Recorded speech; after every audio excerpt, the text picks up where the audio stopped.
데일 카네기의 사람을 움직이는 기술, 카네기 인간론에 대해서 말씀드리겠습니다.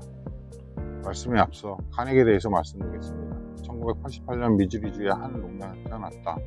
워런스버그 주립 탑원대학을 졸업한 후 네브래스카의 교사, 세일즈맨 등으로 사회생활을 하면서 수많은 실패를 경험한 끝에 1912년 YMCA에서 성인을 상대로 대함의 연설기술을 강연하면서 그의 이름이 널리 알려지게 되었다. 저자는 이 책에서 사회에 나선 모든 사람이 필요성을 통감하고 있는 것을 정확하게 맞추어 친절하게 설명해 준다. 사례 중심으로 펼치는 그의 강의는 선풍적인 인기를 끌었다. 저자는 이에 착안하여 인간관계를 조정함으로써 자신의 행복은 물론 다른 사람의 행복도 증진하는 원리를 세워 풍부한 경험과 신뢰에 이거하여 그것을 매우 쉽게 해설하였습니다. 이를 바탕으로 카네기 연구소를 설립해 인간 경영과 자기개발 분야에서 최고의 컨설트가 되었고, 자아 발전이나 자기 수양에 관계된 책을 펴내 인간관계에서 나타나는 심리와 스트레스를 분석하고 인간관계론을 체계화하였다. 사람을 움직이는 기술 중에 여러 가지 면 중에서 제1장 사람을 움직이는 방법 3가지에 대해서 말씀드리겠습니다. 도둑도 할 말은 있다.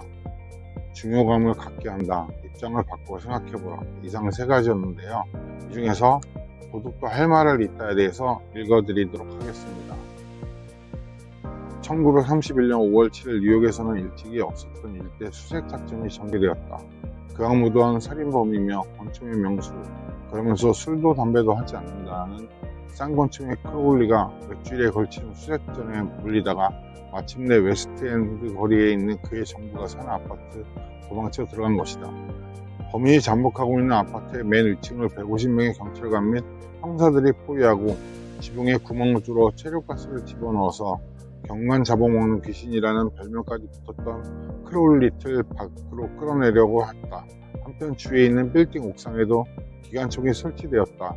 그리하여 이 뉴욕의 고급 주택가는 1시간 반 이상이나 권총과 기관총 소리가 폭복등하는 소란 속에 파묻혔다. 크로울리는 두툼한 소파 뒤에 몸을 숨기고 경찰관들에게 계속 총알을 퍼부었다.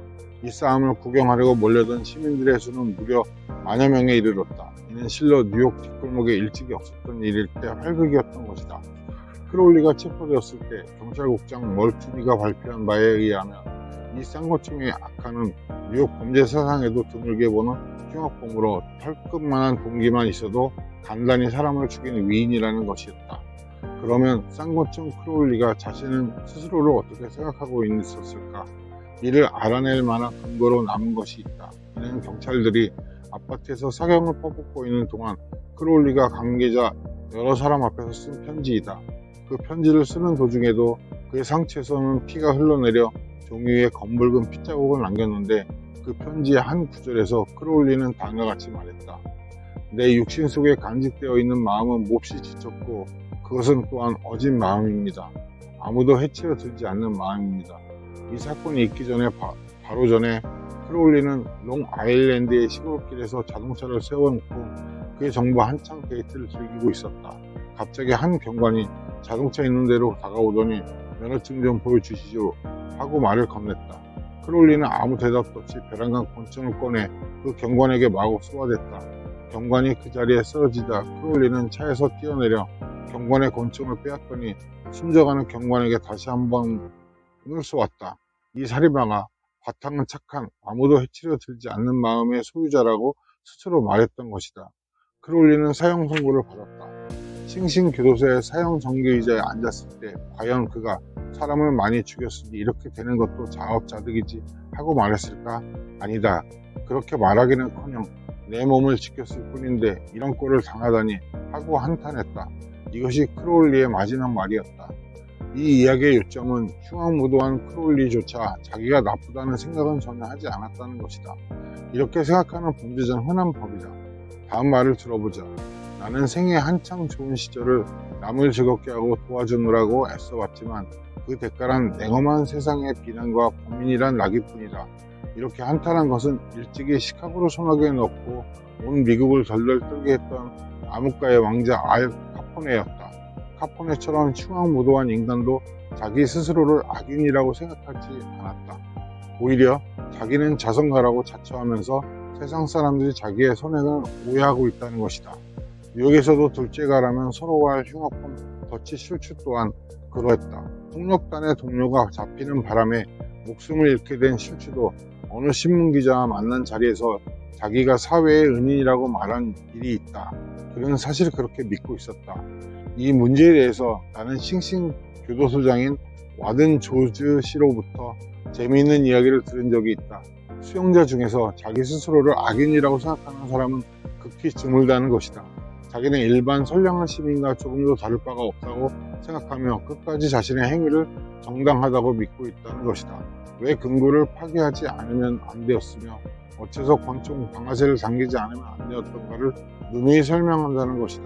범죄자는 대부분 자신의 반사회적 행위를 그럴듯한 이유를 붙여 정당하려고 하고 자기 스스로에게까지 어떻게든지 바르게 설명하려고 하며 따라서 교도소에 들어와 있는 것은 사리에 맞지 않다는 주장한다는 것이다. 앞에 나온 바와 같이 알 카포네, 크롤리, 리, 슐츠 그 밖의 모든 복역수들까지 자신을 나쁘다고 생각지 않는데 하물며 다른 보통 사람도 어떻게 생각하고 있을까? 30년 전 나는 다른 사람을 나무란다는 것이 어리석은 노릇임을 깨달았다. 내 스스로의 어려움도 감당해내지 못하면서 어찌 하나님이 모든 사람들에게 평등한 지능을 부여하지 않았다고 짜증을 낼 여유가 있단 말인가? 이렇게 말한 것은 미국의 위대한 실업가 존 워너메이커였다.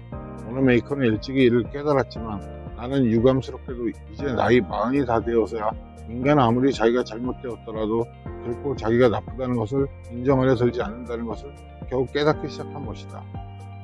남의 허물을 잡는다는 것은 아무 소용도 없는 짓이다. 상대방은 곧 방어태세를 갖추고 어떻게든 자기를 정당하려 들 것이다. 더구나 자존심이 상한 상대방은 결국 반항심을 갖게 되며 더욱이 위험을 초래하게 된다. 이와 같이 한 장을 읽게 되었습니다. 카네기의 사람을 움직이는 기술 중에 한 구절이었습니다. 다음에 다시 찾아뵙겠습니다. 감사합니다.